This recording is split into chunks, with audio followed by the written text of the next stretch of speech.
Task Force 141, and if you remember from Modern Warfare 1, you played as Soap. He was the FNG to the British SAS, but now he is your captain at Task Force 141.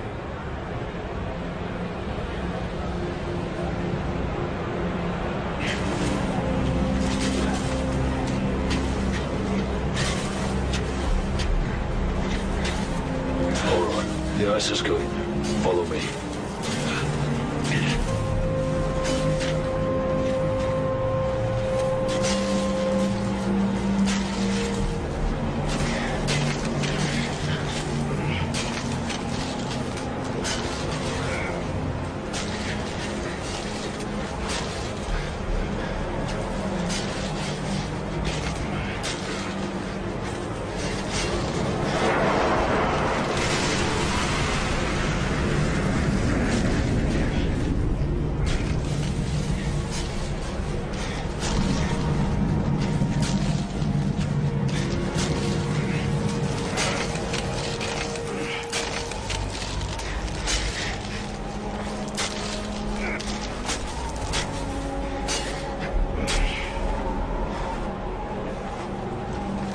Good luck, mate. See you on the far side.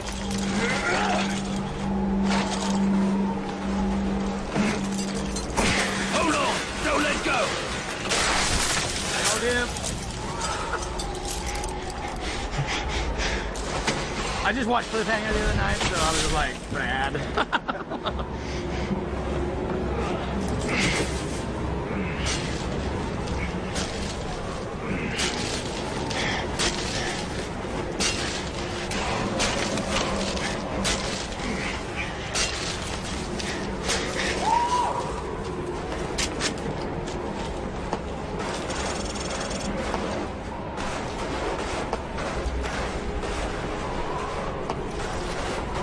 I think the folks that are watching at home, I think they always have a good indication of how awesome a game is by the amount of silence there is while we're watching it. That blue dot is me. Any unrecognized contacts will show as white dots. So far, the control scheme pretty much the same as we remember from the first game? Yeah, control scheme is the same. I mean, these muppets have no idea we're here. Let's take this nice. yeah, Call of Duty fans are going to be very at home with Modern Warfare 2. 1, 2, 3. Nicely done.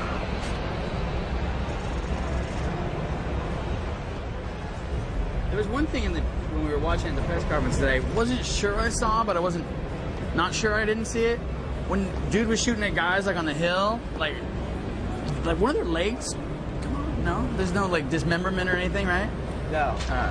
That's just me imagining that. I was like, that dude's leg came off. But you were not the first person to think that. Oh, really? Yeah. All right, good. All right. As long as I'm not going crazy.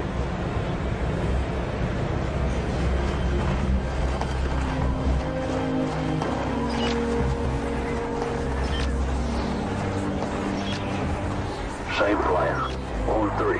1, 2, 3. Nice work.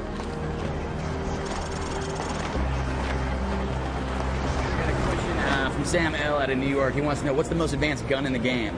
And by advanced, that can only mean like your favorite, I guess. Most advanced weapon in the game. I mean, there's a lot of new weapons, but I mean, You want to talk about some of the new weapons? You named some of them? yeah, I mean, a lot of the cool stuff is like new weapons plus new attachments. So like you see here how he has the heartbeat sensor. That's probably a pretty most advanced weapon in the game, because it's like a mini UAV on your weapon, on your view model, which is cool because it doesn't act as UAV. So you can use it indoor, you can use it out. You know, it can't be blocked, but it's a heartbeat sensor, so it picks up enemies' locations around you. All kinds of alien style. Yeah.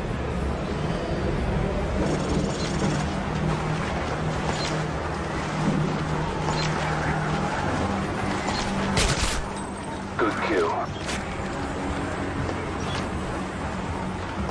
We're gonna have a lot of different weapons in the game, from like the heartbeat sensor here to new attachments like a thermal sight. Like you'll hear Soap when he climbs up on the ridge, he says, I'm gonna give you overlook with my thermal sights. So he's calling out enemies as he sees them, and later in the game you'll also be able to have one.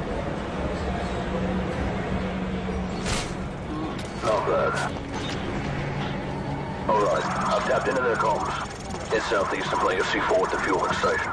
We may need to go to plan B if things go south. There's a truck coming. Stay out of sight. Like, all right, like I thought, like the email is breaking because there's so many coming in. Let me throw some more. Mike Chacon out of Burlington wants to know, Prestige mode, are you guys handling it the same way online? Can you talk about that at all? Well, we're not going into detail on multiplayer just yet. I mean, those nuggets we're hanging on for a little later, but I mean, we're definitely building up from all the things people loved from Call of Duty 4, building up on that, adding new stuff, tweaking stuff. So some stuff's coming back, being tweaked based on fan feedback, and then a lot of new stuff.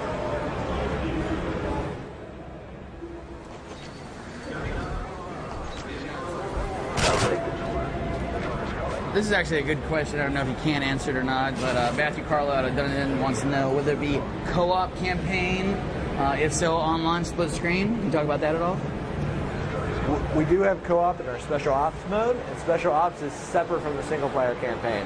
So we left the story intact because we're crafting a very specific experience with Modern Warfare 2. We put a lot of work into our story, and sometimes when you cram co-op into that, it just breaks it. It doesn't work, it ruins the experience and the pacing that you set up for the game. So what we're doing this time around is we have Special Ops mode, so we can take the moments from single player that work really well with co-op, we can bring them out, we can put them in Special Ops. Not worry about breaking story or pacing, just make it fun and exciting for co-op. And then also craft specific missions just for that co-op section. And you can do that in split screen, it's 2 people. The settlers to the fire.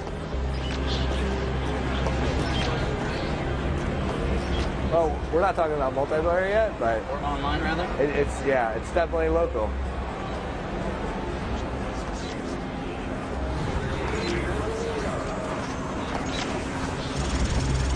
So, going back to the heartbeat monitor, this is a good question from Chris Downs of Plano, Texas. He wants to know, can you pick the different attachments in the single-player campaign then?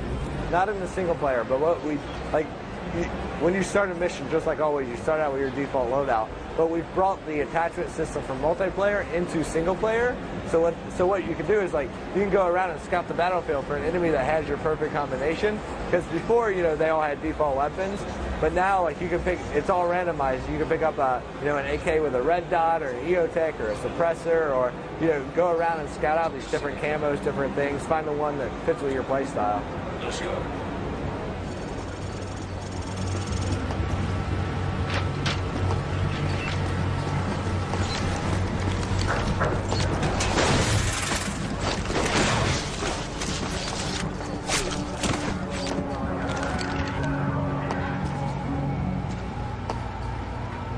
Go upstairs and look for the DSM.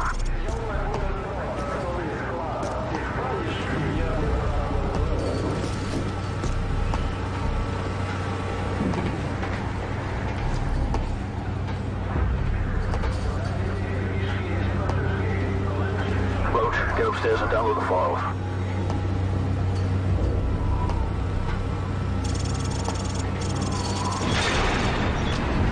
Roach has been compromised.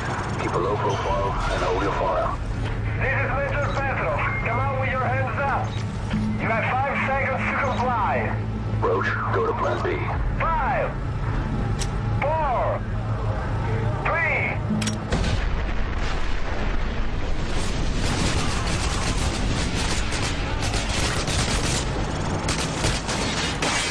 Stay close to the wall. We use the mix for cover across the tarmac to the southeast.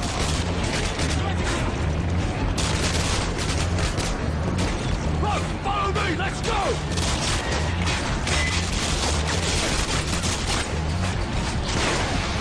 Run! That thing is about to blow! Get ready to make a run for it!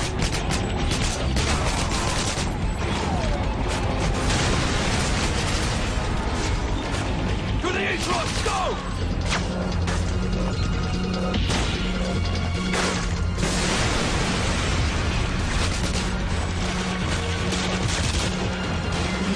Snowmobile! Take him out! The story continue from Call of Duty 4. It looks like from the trailer that there's some elements that come back. Yeah, Modern Warfare 2 is the direct sequel to Modern Warfare 1. So this story picks up exactly where that left off. So at the end of Call of Duty 4, it's a spoiler for those who didn't finish it, but you end on the bridge, you've killed Zakiev, the leader of the ultra-nationalist forces, and his death has made way for Makarov to take power. This guy's just a bad guy, he's out for blood, he wants war with the West. So he's doing some some bad stuff, and the task force, who Soap is the captain of and you're a member of, is out to stop them. So throughout the game, you'll play from multiple perspectives of the Task Force 141. And these guys are real-life Special Forces operations. They're hand-picked guys, and each time they go on a different mission, they change their number. In this game, it just happens to follow Task Force 141, going after Makarov. So depending on where you're fighting in the world, depends on which unit leads your mission. So it might be Navy SEALs, it might be British SAS, like that Soap's a part of. It could be Delta Force.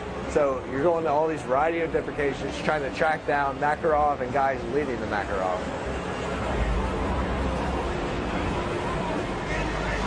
It's not to say necessarily you have had to have played the first game, obviously, to enjoy or understand the story in the second game, right? No. I mean, this is definitely, a fast-paced action movie experience for anyone who plays it, regardless. This isn't the first mission. Cliffhanger is early on in the campaign, but there will be some missions that do an introduction of, like, this is how we got to where we are.